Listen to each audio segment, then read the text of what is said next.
আজ মাসের শেষ রবিবার।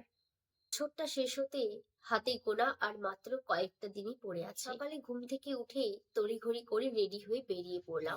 এই একটাই রবিবার পাই যেখানে আমি সাপ্তাহিক বাজার, হাট, রেশন, ওষুধপত্র, এমনকি সমস্ত দরকারি কাজগুলো মিটিয়ে রাখতে পারি। আজ সকাল থেকেই শরীরটা বড্ড ক্লান্ত লাগছে। কাল সারাটা রাত দু চোখের পাতা এক করতে পারি। আজ রাতে ছেলেটা প্রচন্ড জ্বরে কাঁপতে শুরু করলো। ব্যাস, তারপর থেকে ওকে কোলে নিয়ে সারাটা রাত কাটিয়ে দিলাম।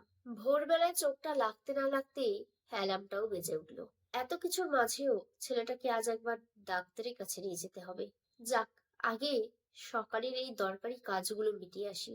আমি যখন সমস্ত বাজার হাট সেরে বাড়ি ফিরি, তখন আমার বাড়ির বেলকনিতে দাঁড়িয়ে আমার শাশুড়ি মা পাশের বাড়ির বেলকনিতে দাঁড়িয়ে থাকা জয়ের মাকে বলছিল, যতই বলো তোমার ভাগ্যটা কিন্তু বেশ ভালো, তা না হলে এত সুন্দর একখান লক্ষ্মীমন্ত বৌমা জোটে নাকি কপালে। যেমন দেখতে মিষ্টি, তেমন তার ব্যবহার। কি সুন্দর দেখো, সকাল সকাল ঘুম থেকে উঠে স্নান সেরে পুজো দিয়ে ফেললো। আর আমাদেরটাকে দেখো, সকাল সকাল ঘুম থেকে উঠে সেজে গুছে গেছে পাড়া টলাতে। আমার শাশুড়িমার মুখে এমন কথা শুনে পাশের কাকিমা একটা দীর্ঘশ্বাস ফেললো, আর কিছু বলল না।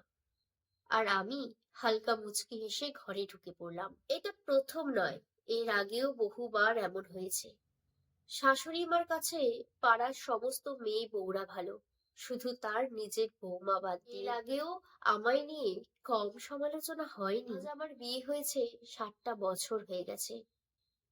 এই 7 বছরে আমি অনেক কিছু সহ্য করেছি। এর বহুবার এমন কিছু ঘটনাতে আমি অনেক কান্না করেছি, কিন্তু আজ আর করি না। সবকিছু সয়ে গেছে। এবং আমার স্বামী দুজনেই ভালোবেসে বিয়ে করেছিলাম। আমরা দুজনেই আমাদের কর্মজীবনে ভীষণ ব্যস্ত।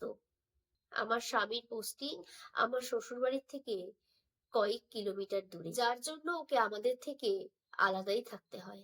আমি চাইলেই আমার স্বামীর কাছে গিয়ে থাকতে পারি, তো ওই যে আমার বিধবা শাশুড়ি মা একা বাড়িতে থাকবে।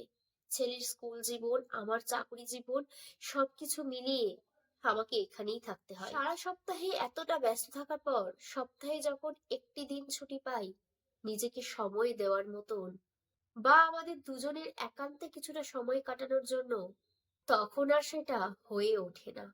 শাশুড়িমার দেখাশোনা, সময় মতন ওষুধ দেওয়া, তাকে খাবার দেওয়া, এমনকি ছেলের পড়ালেখার খেয়াল, সবকিছুতেই আবার ব্যস্ত হয়ে পড়ি। তারপরও এই 7 বছর ধরে শুনে আসছি আমি নাকি ভালো বৌমা নই। এর কিছুদিন পর আমি শাশুড়ি মার সমস্ত ওষুধপত্র, দরকারি অদরকারি সমস্ত জিনিসপত্র হাতের সামনে রেখে দুদিনের জন্য ছেলেকে নিয়ে স্বামীর কাছে যাই। এরই মধ্যে এক রাত কেটেও যায়। পরদিন সকালে শাশুড়ি মা ফোন করে বসলো। ফোনটা তোলার মাত্রই গলার আওয়াজটা খুব একটা ভালো লাগে। সেদিনই আমি ছেলেকে নিয়ে তৎক্ষণাৎ সেখান থেকে রিটার্ন করি। বাড়ি এসে দেখছি পরিবেশটা বেশ নিস্তব্ধ। আমি জিজ্ঞেস করলাম, কিছু হয়েছে কি? শরীর ঠিক আছে তো? প্রায় 2 মিনিট হয়ে গেল, কোনো কথা বলছে না। এবার মাথা তুলে হাত জোর করে আমার দিকে তাকিয়ে বলছে, ক্ষমা করা যায় কি আমায়? আমি বললাম, হঠাৎ এই কথা?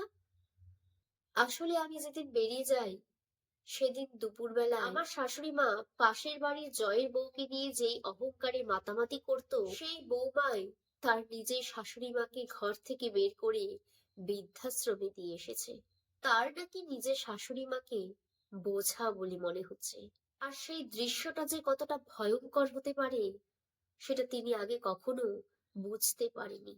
পাশের বাড়ির কাকিমা যাবার আগে শাশুড়ি মাকে বলে গিয়েছিল, যাই বলো তোমার ভাগ্যটাই বেশ ভালো, তা না হলে মেয়ের মতন একখান বৌমা জোটে নাকি কপালে।